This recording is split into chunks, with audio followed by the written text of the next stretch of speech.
Well, along with springtime comes the necessity of getting your riding mowers going again. And I have both of my Husqvarna riders going. And this one here, not so much. I want to sell this one. I've put a fair amount of work and money into it, and it still has a problem starting. And I'll show you exactly what I mean.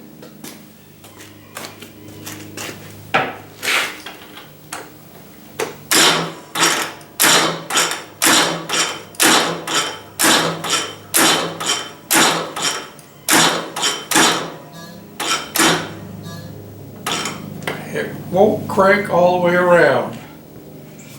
Now I've already adjusted the valves once, but I'm thinking I'm going to try again and see if I can help the situation. I also have a different starter coming for this. This is a newer starter that I put on last year, but they have made another starter iteration for these motors that is higher torque and has several different modifications to make it work better. I have one of those coming for it as well, but I'm going to try readjusting the valves and see if that'll help the situation. Okay, now we have changed the starter, and now watch what happens when we start it.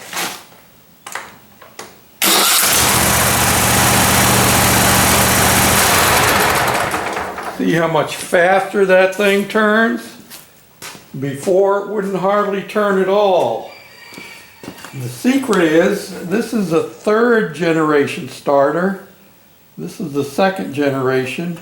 You can see it's longer, but this one has been upgraded. It has tighter windings. It has 9 teeth here instead of 10, so that it is higher torque, and it overcomes the problems that these older ones have. Now this one, I say older, this one here I put on last summer when I bought this, and this worked a whole lot better than the one that I took off of it, but it wasn't consistent. It would get warm, and even when it wasn't warm, it wouldn't want to start right up.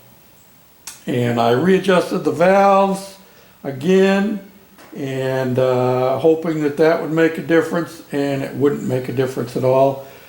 Charged the battery, changed batteries, none of it made a difference. But this new starter did.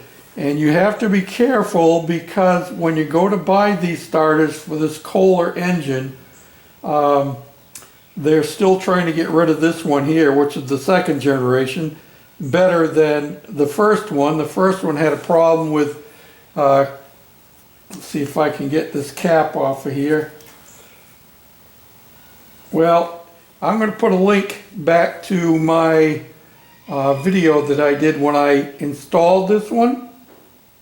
And I'm also going to put a link to Performance Eliminators. Is a fellow out of Canada who does small engine repair. And he did a very in-depth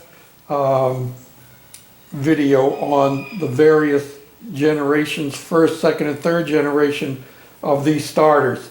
I could not find this one, even though the numbers were the same, but I could not find this particular one on eBay. I bought this one from Amazon, and the one on Amazon specifically said that it was third generation high torque, and you have to check. One of the ways you can check is you go into the specifications and make sure that it has 9 teeth and not 10 teeth like this one does.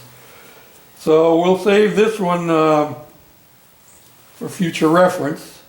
And I actually, the first one that I got of these broke, and I sent it back. It broke after like 2 or 3 times starting, and I returned it, and they sent me a new starter, and it was better, but still had issues. Now we got that problem fixed, and I found I had another problem, a loose connection on my ignition switch that would cause it sometimes to start and sometimes not. Nothing to do with cranking power, but sometimes it would not engage the starter at all. There would nothing come out of it, and sometimes it wouldn't engage the solenoid that's down here underneath the carburetor. That solenoid needs to be engaged so that it draws the piston down to allow fuel to come in. And having set over the winter, another problem I had was that there was some water in the gas and a fair amount of dirt.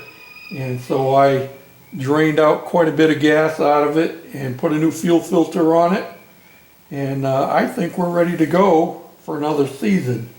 And I'm debating now whether I'm going to keep this one for myself or if I'm going to put it up for sale. I have 2 more riding mowers that are both working. They both started fine, and I had pulled all the batteries out last fall and charged them all over the winter. So I've got to make a decision. I don't need 3 riding mowers. 2 is good. In case one breaks down, then you get another one to use right away. So, hope this will be helpful to somebody. Thanks for watching, commenting, subscribing, thumbs up, sharing, all them good things. Till next time, this is George, the Shade Tree Fix-It Man, saying thanks for watching. Bye now.